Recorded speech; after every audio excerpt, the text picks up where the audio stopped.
กักตัวกลุ่มต่างประเทศ223คนและคนลาว8คนลักเปิดบริการลิ่นการพนันออนไลน์อยู่แขวงหัวพันหนังสือพิมพ์ความสงบรายงานวันที่5พฤษภาคม2026ว่าวันที่26มีนาคม2026ผ่านมา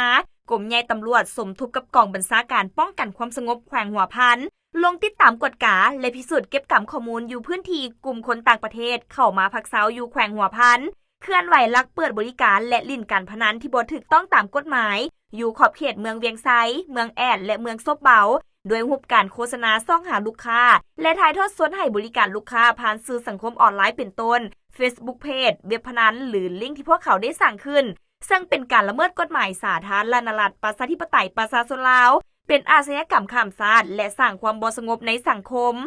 ผ่านการเคลื่อนไหวสกัดพื้นที่ดังกล่าวสามารถกักตัวเป้าหมายได้ทั้งหมดจำนวน231คนหญิง15คนในนี้มีคนสัญชาติเวียดนาม223คนหญิง10คนและสัญชาติลาว8คนหญิง7คนพร้อมทั้งยึดเครื่องของกลางเส้นเงินสดกล้องวิดีโอถ่ายทอดสดแท็บเล็ตคอมพิวเตอร์โน้ตบุ๊กและอุปกรณ์ลิ่นการพนันที่ต้องห้ามจำนวนหลายรายการวันที่27มีนาคม2026ได้ประสานส่งตัวพลเมืองเวียดนามให้เจ้าหน้าที่ตำรวจเวียดนามไปดำเนินคดีตามกฎหมายโดยผ่านด่านสากลน้ำสวยหานาแมวเมืองเวียงไซแขวงหัวพัน